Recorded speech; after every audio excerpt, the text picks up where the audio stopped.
नमस्कार। हाँ। आज हम बौद्ध धर्म के स्रोतों पर एक गहन चर्चा करने वाले हैं। हाँ, बिल्कुल। हमारे पास प्राचीन भारतीय इतिहास से जुड़ी एकेडमिक सामग्री है और हम कोशिश करेंगे समझने की कि भाई 6ठी शताब्दी ईसा पूर्व में वो क्या हालात थे जिनसे बौद्ध धर्म का उदय हुआ। सही। गौतम बुद्ध का जीवन कैसा था, उनकी मुख्य शिक्षाएं क्या थीं, और फिर ये विचारधारा मतलब ये धर्म आगे कैसे फैला, कैसे विकसित हुआ। हाँ, तो देखिए वो जो समय था ना 6ठी शताब्दी ईसा पूर्व का, हम्म, उत्तर भारत में सामाजिक और धार्मिक तौर पर काफी कह सकते हैं हलचल थी। हलचल किस तरह की? मतलब एक तो वैदिक कर्मकांड थे वो काफी जटिल हो गए थे हम्म, और पुरोहित वर्ग का प्रभाव बहुत बढ़ गया था। अच्छा।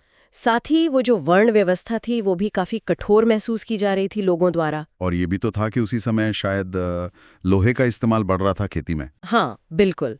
वो एक बड़ा फैक्टर था। नई कृषि अर्थव्यवस्था पनप रही थी, खेती बढ़ रही थी तो पशुधन का महत्व भी बढ़ा।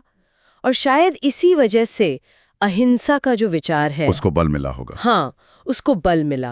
और सिर्फ यही नहीं, मतलब बौद्धिक स्तर पर भी एक मंथन चल रहा था। जिसे उपनिषदों में ज्ञान मार्ग की बात हो रही थी। बिल्कुल, उपनिषदों में ज्ञान पर जोर था, नए नए विचारों का स्वागत हो रहा था।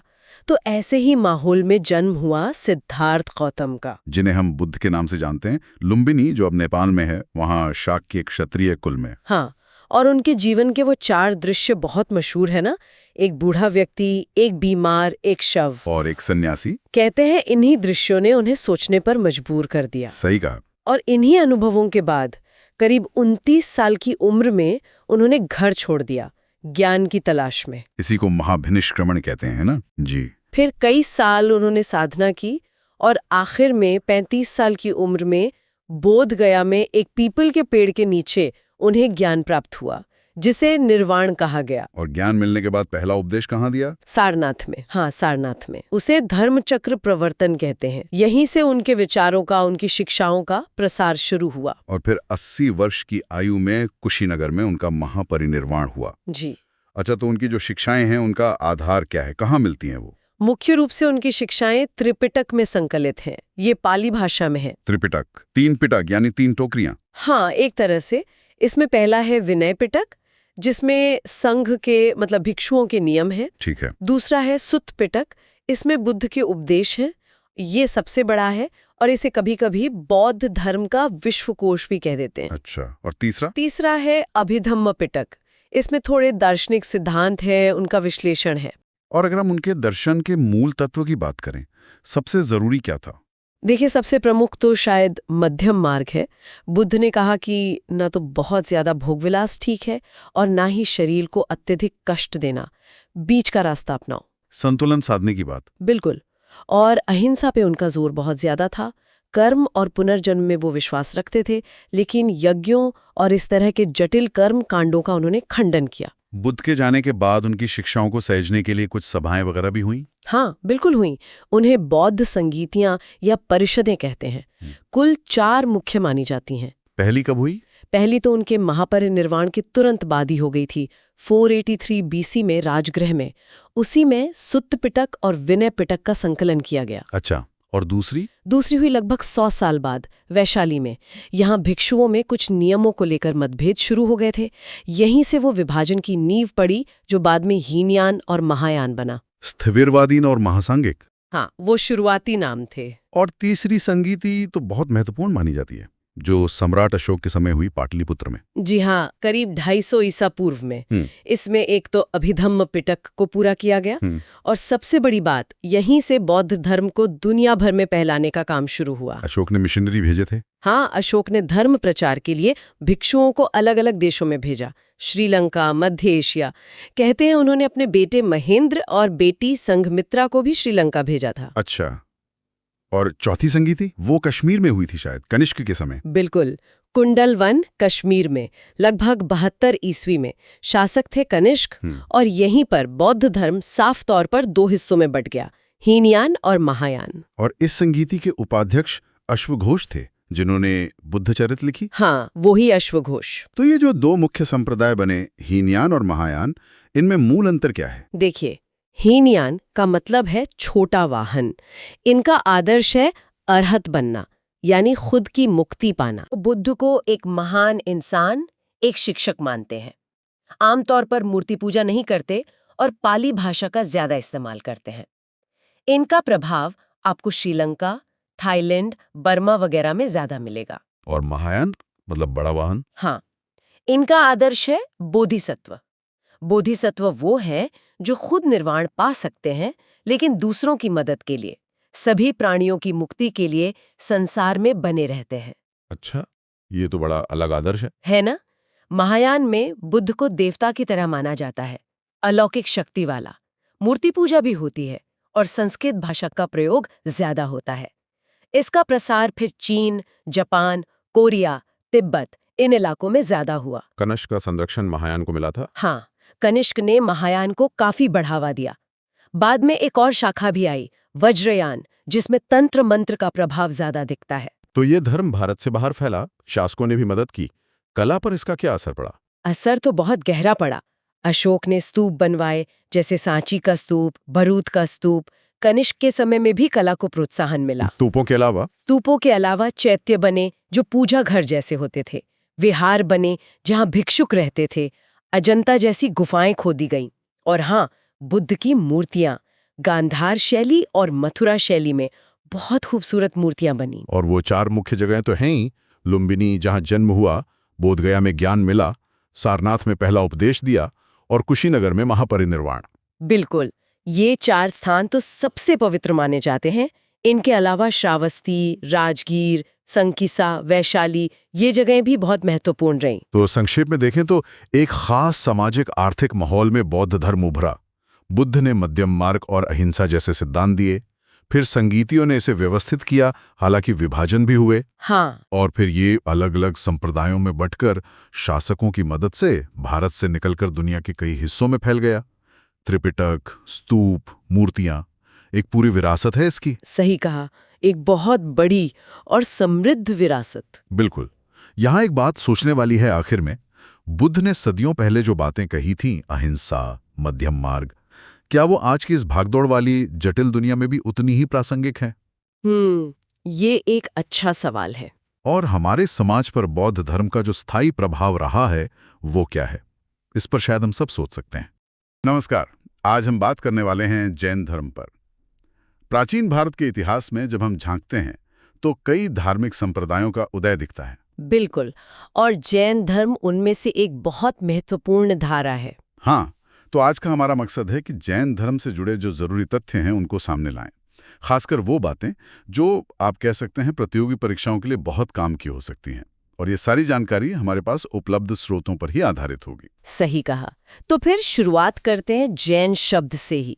ये जिन शब्द से निकला है। जिन मतलब विजेता, जिसने अपनी इंद्रियों पर विजय पाली हो। और ऐसे मार्गदर्शक 24 हुए हैं जैन परंपरा में। तीर्थंकर कहते हैं उन्हें। 24 तीर्थंकर? अच्छा, और सबसे पहले संस्थापक कौन माने जाते हैं? सबसे पहले थे ऋषभनाथ, आदिनाथ भी कहते हैं उन्हें।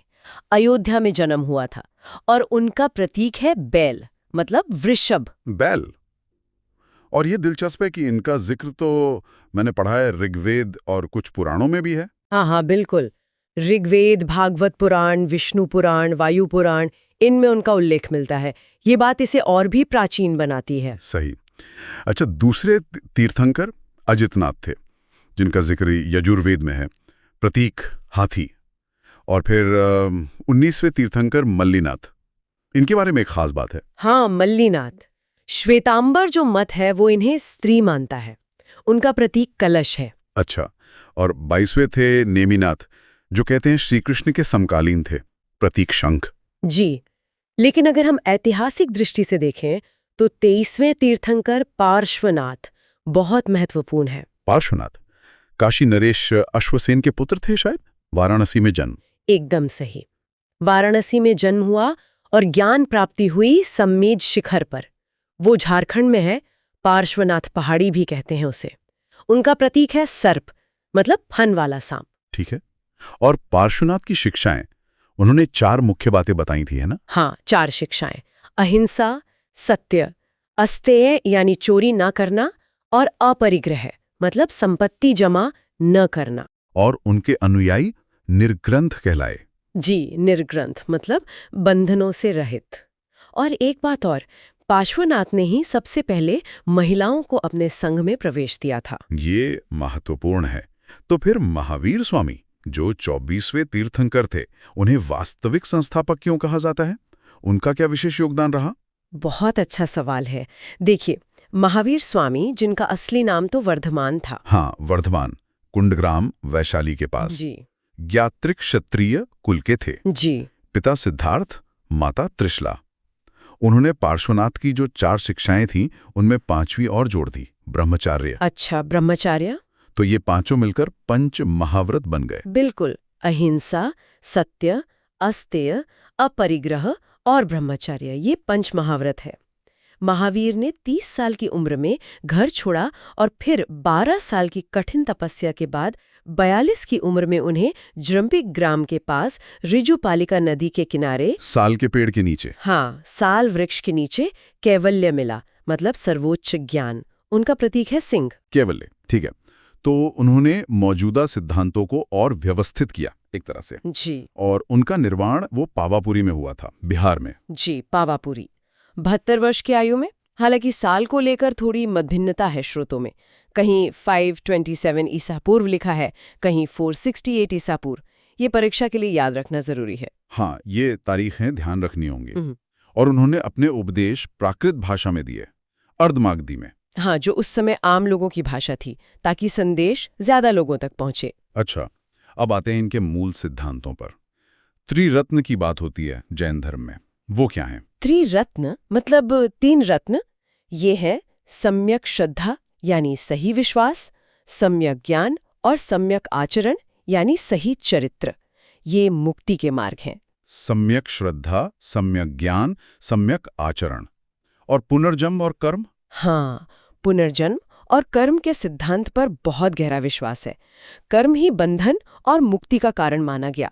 आत्मा के अस्तित्व को भी मानते हैं, वर्ण व्यवस्था को भी पूरी तरह नकारा नहीं। और ईश्वर के बारे में क्या मान्यता है? देखिए, शुरू में ईश्वर की बजाय कर्म पर ही ज्यादा जोर था।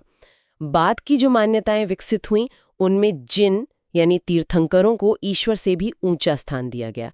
असल जोर कर्म फल पर है। और अहिंसा परमो धर्मा, तो इनका मूल वाक्य है। बिल्कुल, अहिंसा पर अत्यधिक बल। इसी से जुड़ा एक और महत्वपूर्ण दर्शन है स्यादवाद। स्यादवाद, ये क्या है? ये ज्ञान का दर्शन है। मतलब किसी भी चीज के बारे में हमारा ज्ञान हमेशा सापेक्ष होता है, पूरा नहीं। हर चीज को अलग अलग नजरियों से देखा जा सकता है और हर नजरिए में आंशिक सच्चाई हो सकती है। अनेकांतवाद भी इसी से जुड़ा है। अच्छा, मतलब ज्ञान की सापेक्षता। अब अहिंसा पर इतना जोर था, तो इसका रोजमर्रा की जिंदगी पर क्या असर पड़ा, जैसे व्यवसाय वगैरह पर? हाँ, असर पड़ा, क्योंकि युद्ध में हिंसा होती है और कृषि में भी, मतलब हल चलाने वगैरह में सूक्ष्म जीवों की हिंसा का डर रहता है। अच्छा, कृषि में भी? हाँ, इसलिए इन दोनों को वर्जित माना गया। इसी वजह से जैन अनुयायी ज्यादातर व्यापार और वाणिज्य की तरफ गए। ये बात है। और समय के साथ फिर 2 संप्रदाय बन गए, श्वेतांबर और दिगंबर। जी। श्वेतांबर मतलब जो सफेद कपड़े पहनते हैं, ये स्थूल भद्र से जुड़े हैं। और दिगंबर मतलब जो वस्त्र नहीं पहनते, दिशाओं को ही अपना वस्त्र मानते हैं, ये भद्रबाहु से जुड़े हैं। कहते हैं कि पार्श्वनाथ और महावीर के वस्त्र संबंधी विचारों में जो अंतर था, वो भी विभाजन का एक कारण बना। ठीक है। जैसे बौद्ध धर्म में संगीतियां हुई थी, क्या जैन धर्म में भी ऐसी परिषदें हुई विचारों को संकलित करने के लिए? हाँ, 2 प्रमुख जैन संगीतियां या परिषदें हुई।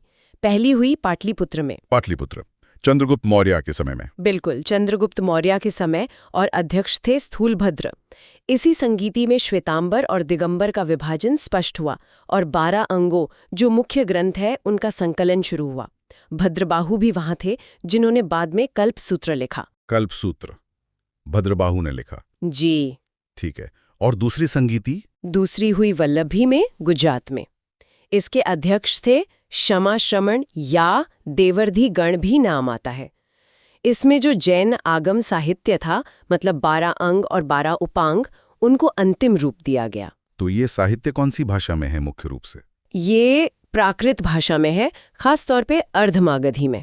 अच्छा, अब बात करते हैं संरक्षण की। किन राजाओं ने जैन धर्म को बढ़ावा दिया? चंद्रगुप्त मौर्य का नाम तो आ गया। हाँ, चंद्रगुप्त मौर्य तो सबसे प्रमुख उदाहरण है। कहते हैं वो भद्रबाहु के प्रभाव में ही जैन बने थे और जीवन के अंत में श्रवणबेलगोला चले गए थे। अच्छा, और कलिंग के राजा खारवेल?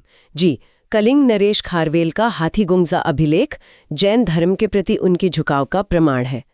यहाँ एक और बात याद रखने लायक है कि चंद्रगुप्त के बेटे बिंदुसार वो आजीवक संप्रदाय के अनुयायी थे। हाँ, आजीवक, जिसके संस्थापक मक्खली गोसाल थे, जो कुछ समय महावीर के साथ भी रहे थे। बिल्कुल, ये सब जुड़ा हुआ है। तो और आज के समय में कौन से प्रमुख जैन स्थल हैं जो महत्वपूर्ण हैं, तीर्थ स्थल या ऐतिहासिक महत्व के? कई हैं, जैसे राजस्थान में माउंट आबू पर दिलवाड़ा के शानदार मंदिर, मध्य प्रदेश में खजुराहो में भी जैन मंदिर हैं। खजुराहो में भी? अच्छा। फिर झारखंड में सम्मेद शिखर, जहां पार्श्वनाथ को ज्ञान मिला। कर्नाटक में श्रवणबेलगोला, जहां गोमतेश्वर बाहुबली की विशाल मूर्ति है। बाहुबली वो ऋषभदेव के पुत्र थे? जी, ऋषभदेव के पुत्र।